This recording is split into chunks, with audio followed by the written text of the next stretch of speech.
Wow, what a weekend. Who knew that Joe Budden and Drake were both going to throw a barbecue and serve up some serious beef for each other? But here we are. Prior to this weekend, Joe Budden had already released 2 full diss tracks against Drake after he felt Drake was taking some subliminal shots at him on the 4 p.m. in Caballos' song because Joe didn't like Drake's latest album. After Joe had already begun body slamming Drake bar after bar, many wondered whether or not Drake would even respond, something he's rapped about. He doesn't usually do this because rap is not what Drake does, and he knows it. He's a businessman. He doesn't get in fights that could end him, but it looks like Joe hit him a little too close to home because whether it was a good idea or not, Drake did come back at him. Not with a full diss song, no, just a feature on a French Montana song. And then shortly after Drake's response, Joe came right back and released another full diss track. So now that we've had some time to delve into these bars, let's assess the battlefield as it is now. Joe has 3 tracks of absolute demolition of the Drake brand from an actual real rapper who lives for his trade, and Drake has a verse where he really only gets about maybe 3 lines that could even be considered a diss on Joe. And now for many, that is enough to put Joe so far above Drake in this so-called battle that he would never come down. But let's go ahead and sift through the lines and bars to really see how Joe's punches landed and how many Drake managed himself in his response. So first off, Joe released Making a Murderer Part 1, and from the artwork alone, you know Joe means business. Showing off Drake's owl logo with a picture of these disembodied talons in front of all this blood, this ain't pop no more, this is real rap. Joe opens up rapping about not needing help from that soft guy Meek and that he's not going to lose anything because he's got nothing to lose, and he might as well go after Drake's verse at 4 p.m. on Caballos. When the track goes right into a video, Drake himself expresses his love and honor for Joe Budden to his face.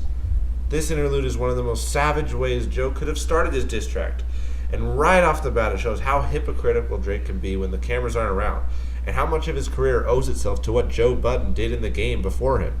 But this is only the beginning, because when he gets back to dropping bars like, look, enough of the sentimental crap, cool if you're into that, fuck all these subs, who they intended at, they just call out the fact that Drake is mostly a sentimental rapper, always caught up in his feelings, and he's too scared to say Joe's name when he comes at him. Just like all of Drake's other possible subliminal disses, he then raps that Drake is a mad little child, something he will speak more on in his Afraid diss track. He's also said he's just emotional and he's jacked his fame off of Joe's influence and flow, therefore claiming responsibility for Drake's whole career. He even goes for the easy shot, making fun of Drake's role in Degrassi for all those years. Joe even goes as far as to rap that Drake wouldn't really live that life he depicts in his music. Not if him and his boys rolled up with some 9s. He'll see that and he'll want to take it all back. And he touches on both Drake and Jay-Z being too big to respond to him, but that Drake is simply practice. Joe is doing Jay-Z's work for him when he pays Drake back, and that he'll wire his jaw shut just like that Sprite commercial he did back in 2009. He lets Drake know that he can't sing his way out of this one, and that even if some people do think that Drake's response to Meek made him hard, one track does not a rapper make in Joe's eyes. And he finishes off the verse saying, since Aubrey signed to 5 guys, those being Young Money, Cash Money, Universal Records, OVO, and his Apple deal, he's just a burger. And then in a quick interlude of Joe speaking, he talks about Drake and how he got with his longtime ex Tahiri, who he even proposed to on Love and Hip Hop in Atlanta, but that he was cool with it, and that yet Drake got all sensitive when Joe critiqued his album, so Joe lets him know he'll tell him who he is. He says he's from a time where these girls belong to everybody. And when he heard about Tahiri, he wasn't bitter. He understood that it's fam. He also finds it odd that Drake calls him every hoe he gets with, but it makes sense because that's what Joe does best. Before Drake was ever into music, too. He's been an OG for longer, and is even Drake's OG in his hometown of Toronto, even though he doesn't even really be in Toronto. He then reiterates that Drake is just a groupie for groupies, and that he had most of these women, like Bria Miles, way before Drake even knew them or threw him on an interlude. And it's weird that he supposedly cooks better than Joe, even though he loves all his leftovers so much, and although he may not have reached Drake's level of success, he never sold his soul, and he could always control his own music independently. He finishes the point and the track saying he appears courtesy of himself, Joe. Wow, so yeah, it turns out Joe was not playing around.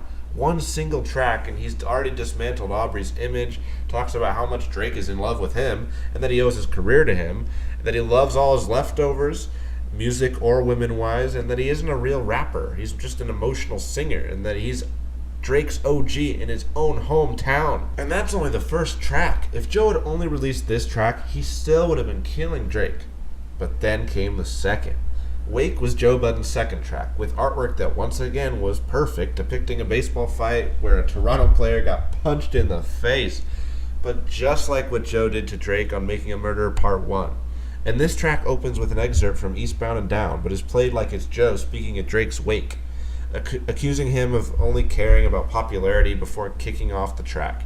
He opens giving his condolences for killing Drake and then asks him why no response after 5 days, when it was Drake asking Meek the same after 4 days in his track back to back, and then mentions his Drake's song Summer 16 and says he ain't heard a hot 16 all summer.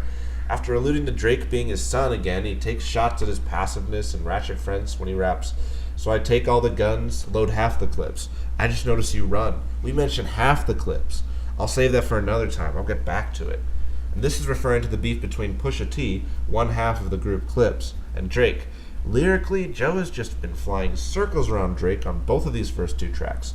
He tries to educate Drake on introspection and digging below the wealth, something Drake has always fell back on in his raps, especially more recently, and that he shouldn't be telling girls know thyself when he doesn't even know himself. Joe claims Drake is so fake that even if he is Canadian, he may be any other nationality depending on what state or country he's in. It's all the game of celebrity to Drake. As Joe raps, he might rap good, but he a movie star. And although he never dealt drugs in his life, he's sold a lot of gram. Now Joe starts talking about how Aubrey treats his fellow musicians, saying Gucci had barely got out of jail before Drake was on his dick, or more specifically his track, Back on Road. He hopped on Versace with Migos, but ended up just stealing his flow for himself before kicking him to the curb. Joe wonders if that was his plan all along. Similar to the Migos situation, Drake also hopped on Fetty Wap's My Way remix, but when it came time for the video, he couldn't spare any time to make an appearance. Even his own label mates aren't safe, as Drake has been using Party Next Door as a writer and been using a lot of what could have gone into his still unreleased album for his own albums. Somehow Joe isn't even done yet either, because he mentions how both I Love Makanen and The Weeknd both were used by Drake and have since split from him, and they have nothing to do with him now, and that after Zombie helped produce Started from the Bottom for Drake, he hasn't been seen on any of Drake's music since then.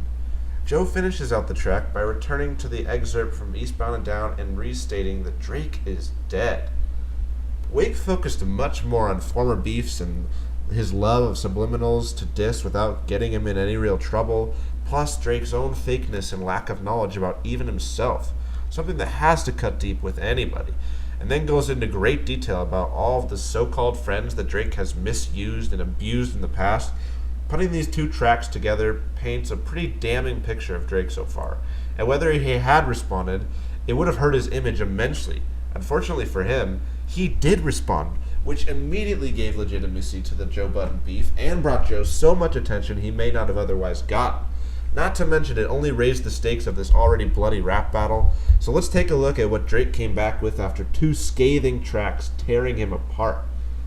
So finally Drake responds, although only in a single verse. But let's see what he's got. He opens up by calling Joe a one-hit wonder and saying that he is who Joe almost was. And both of these things have some truth to them and only confirm that Joe has already told us. Aubrey only cares about his precious Billboard numbers and being popular, but what else does he got for Joe? He goes on to say he never started nothing, he just finishes things. Which is kind of true. I mean, he never starts anything with real rappers like Joe, because he's a businessman and an actor, like Joe said. He knows he would lose, so he only ever responds when it's to a joke like Meek Mill, who he is sure he can beat.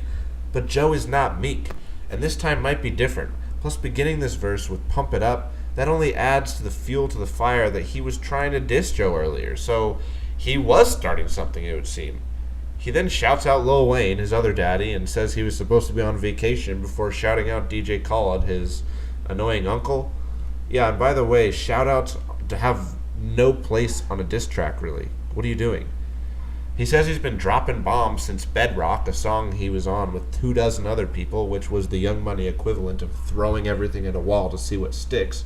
Oh, hey, it's a preppy Canadian kid. Who knew? That's what was going to stick.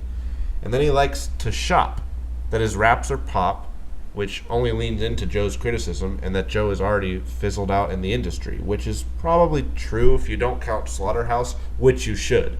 But compared to Drake's level, Joe is definitely below him, but popularity is the only part of the battle Drake has been able to win over Joe. He then mentions Joe's ex Tahiri, something Joe already addressed and has said he's cool with, although it must hurt a bit, but that's just another case of Drake eating Joe's sloppy seconds. Aubrey then brags that he's hard because his friend's in jail for beating his girlfriend and human trafficking. Now, one, that's Drake claiming he's hard because of some other guy's rap sheet, and two, that's not the kind of hard anybody should want to emulate anyways, not even rap guys from the streets. He then finishes off by rapping about his sales again, and a shout out to his other dad, Birdman, while calling himself Baby Boy in 3 straight lines, which is embarrassingly terrible since it's lazy and uninspired rhyming, just like Joe accused him of, and is the worst thing you can declare yourself in a diss track. Right after you try to convince everyone you're hard and evading the cops every other week. Come on, man, just get out of here. And then it's over, just like that. Which barely any real good shots at Joe, featuring a verse that consisted of only lines about popularity, money, and Joe's ex. All things that Joe had already addressed or called Drake out about. And all this without addressing the multitude of other jabs that Joe had already thrown at Aubrey's way. This was a weak attempt at making up ground after the last 2 fire tracks that Joe had put out, and it makes sense since Joe said it himself. Aubrey ain't a rapper. As if this battle wasn't already a massacre, Aubrey's verse only provoked Joe into releasing a 3rd diss track, this one called Afraid, which featured samples from Drake's own song in order to once again undermine Aubrey's own words with Aubrey's own words. Plus, it used artwork of the Toronto Tower from Drake's Views album, but the tower appears to be on fire, much like Drake must be right now, and not in a good way. The track opens up with Drake's words until his line of, "They say you promised me you would never change." And Joe picks it up from that line, saying, "I just feel like you broke a promise to me." He feels hurt that Drake hasn't been honest with him, and because he feels that Drake came in with the game before he was ready and he was out of control. He misses that old Drake, though, before he got his stomach sculpted, maybe with some help. But it's this line that really opens up the attack. When he raps, "I'm disgusted. You're such a effing incumbent. Can't govern. Trust in the public. Becoming an effing puppet." Joe makes a great comparison to the government, suggesting that Drake's fame has made him lazy and that he has simply given the people what got him there and what they want, rather than evolving as an artist and putting real work into his music. He then says that Drake should hope that his Mac doesn't get a glitch or all of his digital money will be lost. And without his money he talks about so much, who knows what he would attach his identity to. I mean, since he doesn't have the critical success outside of money that Joe's obtained, if Joe went broke tomorrow, the world would still know him as one of the baddest rappers in the game, but Drake would just be Jimmy from Degrassi again. Joe then takes some time to give his son Drake some advice on handling the fame, since Joe was there too.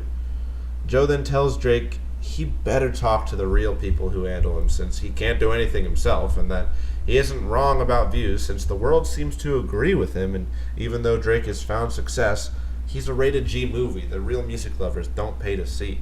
He continues to tell Drake that he's changed into the kind of person he used to hate, and that soon Joe will be coming for Future too, although he ain't the Legion of Boom, a great reference to Future's ex Ciara, who's married to Russell Wilson of the Seahawks. Joe also asks, how is it too late if he's reading your tomb, saying that that album is where Drake died and that he hasn't made real music since then. Joe goes in on a long line of lyrical somersaults, all referring to Pusha T, another rapper who has come at Drake in the past, and Joe knows Drake is too afraid of Pusha to respond to him. Joe then reiterates that he isn't meek and that his views have blinded him with success, which Drake helped prove when he responded to Joe and mentioned multiple times how much views sold and how famous he was. So after 3 Joe tracks and an Aubrey verse, it seems pretty clear that Joe has been absolutely demolishing Drake, not just in relation to his music or his success or even his use of other musicians to benefit himself, but also deeper than that, as Joe contemplates on whether or not Aubrey knows himself anymore and how much he has changed since he came into the game, to the point where he now represents the kind of person he used to dislike so much and is so fake that he can't even say what kind of music he does or where he's from anymore. It's all just a blur. Joe has been saying since the first track that Drake is his son, and that has been for so long that Joe is the real OG in Toronto. He influenced him in his career and his choice of women, but Joe has always chose independence and being true to the rap game over anything else. And Drake has never chosen anything else over popularity and success. No matter how much he changes, what music he appropriates next, or what friends he uses and casts aside next, as long as everything comes up Drake. Well, so far this beef has come up anything but Drake, and unless he releases one of the best diss tracks of all time, it's going to be tough to refute Joe's words while hitting him at the same time. Aubrey has got his work cut out for him, that is for sure, but don't worry, Jimmy. That wheelchair is always open in case Joe does finish you, and hey, there's probably some kind of Degrassi show on as well. I can't wait to see how this beef progresses, though. I mean, I should hope that Drake puts out an entire track at some point, because that's a lot easier to judge than a single verse. Plus, this seesaw is just so weighed down on Joe's side now that this isn't even really a beef. It's just a slaughterhouse. Eh? Eh? Yeah. I mean, heck, maybe we'll get a Slaughterhouse diss track. That'd be pretty amazing, right? Everyone from Shady Records just jumps in, and then Eminem just kills Drake once and for all. No one ever listens to his music again. I would not be objectable to that. Anyways, thanks so much for listening. I'll have more stuff on this beef if it has more stuff come up. I've got some more movie reviews coming up. There's some you can see right here. You can check out some other stuff right here. Like this video if you liked it. That's what it's for. Subscribe if you want to see more music, movie, TV, Game of Thrones, anything I can think of kind of content. It'll be right here at Movie Mammoth. Anyways, thanks so much for watching. And you got him, Joe. You got him.